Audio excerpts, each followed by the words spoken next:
അധ്യായം 13.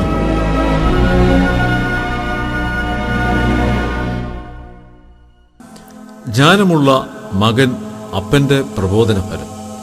പരിഹാസിയോ ശാസന കേട്ടനുസരിക്കുന്നില്ല. തൻ്റെ വായുടെ ഫലത്താൽ മനുഷ്യൻ നന്മ അനുഭവിക്കും. ദ്രോഹികളുടെ ആഗ്രഹമോ സാഹസം തന്നെ. വായെ കാത്തുകൊള്ളുന്നവൻ പ്രാണനെ സൂക്ഷിക്കുന്നു. ആദരങ്ങളെ പിളർക്കുന്നവനോ നാശം ഭവിക്കും. മടിയൻ കൊതിച്ചിട്ടും ഒന്നും കിട്ടുന്നില്ല. ഉത്സാഹികളുടെ പ്രാണനോ പുഷ്ടിയുണ്ടാകും.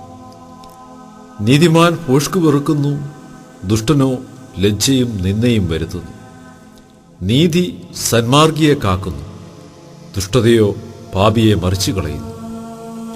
ഒന്നുമില്ലാഞ്ഞിട്ടും ധനികനെന്ന് നടിക്കുന്നവനുണ്ട്, വളരെ ധനമുണ്ടായിട്ടും ദരിദ്രനെന്ന് നടിക്കുന്നവനുമുണ്ട്.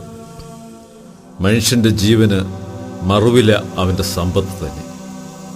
ദരിദ്രനോ ഭീഷണി പോലും കേൾക്കേണ്ടി വരുന്നില്ല. നീതിമാന്റെ വെളിച്ചം പ്രകാശിക്കുന്നു, ദുഷ്ടന്മാരുടെ വിളക്കോ കെട്ടുപോകും. അഹങ്കാരം കൊണ്ട് വിവാദം മാത്രമുണ്ടാകുന്നു, ആലോചന കേൾക്കുന്നവരുടെ പക്കലോ ജ്ഞാനം ഉണ്ട്. അന്യായമായി സമ്പാദിച്ച ധനം കുറഞ്ഞു കുറഞ്ഞു പോകും. അധ്വാനിച്ച് സമ്പാദിക്കുന്നവനോ വർദ്ധിച്ചു വർദ്ധിച്ചു വരും.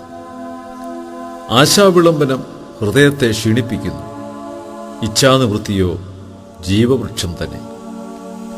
വചനത്തെ നിന്ദിക്കുന്നവൻ അതിന് ഉത്തരവാദി, കൽപ്പനയെ ഭയപ്പെടുന്നവനോ പ്രതിഫലം പ്രാപിക്കുന്നു. ജ്ഞാനിയുടെ ഉപദേശം ജീവന്റെ ഉറവാകുന്നു, അതിനാൽ മരണത്തിന്റെ കെണികളെ ഒഴിഞ്ഞുപോകും. സൽബുദ്ധിയാൽ രഞ്ജനയുണ്ടാകുന്നു, ദ്രോഹിയുടെ വഴിയോ ദുർഘടം. സൂക്ഷ്മബുദ്ധിയുള്ള ഏവനും പരിജ്ഞാനത്തോടെ പ്രവർത്തിക്കുന്നു, പോഷനോ തന്റെ പോഷത്വം വിടർത്ത് കാണിക്കുന്നു. ദുഷ്ടദൂതൻ ദോഷത്തിലകപ്പെടുന്നു, വിശ്വസ്തനായ സ്ഥാനാപതിയോ സുഖം നൽകുന്നു. പ്രബോധനം ത്യജിക്കുന്നവന് ദാരിദ്ര്യവും ലജ്ജയും വരും, ശാസന കൂട്ടാക്കുന്നവനോ ബഹുമാനം ലഭിക്കും. ഇച്ഛാനിവൃത്തി മനസ്സിന് മധുരമാകുന്നു, ദോഷം വിട്ടകലുന്നതോ ഭോഷന്മാർക്ക് വെറുപ്പ്. ജ്ഞാനികളോടുകൂടെ നടക്കാം, നീയും ജ്ഞാനിയാകും. ഭോഷന്മാർക്ക് കൂട്ടാളിയായവനോ വ്യസനിക്കേണ്ടി വരും. ദോഷം പാപികളെ പിന്തുടരുന്നു, നീതിമാന്മാർക്കോ നന്മ പ്രതിഫലമായി വരും.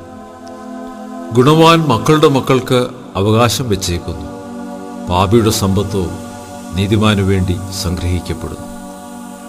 സാധുക്കളുടെ കൃഷി വളരെ ആഹാരം നൽകുന്നു, എന്നാൽ അന്യായം ചെയ്തിട്ട് നശിച്ചു പോകുന്നവരുമുണ്ട്.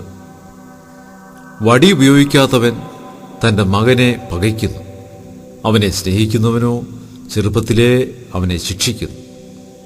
നീതിമാൻ വേണ്ടുവോളം ഭക്ഷിക്കുന്നു, ദുഷ്ടന്മാരുടെ വയറോ വിശന്നുകൊണ്ടിരിക്കും.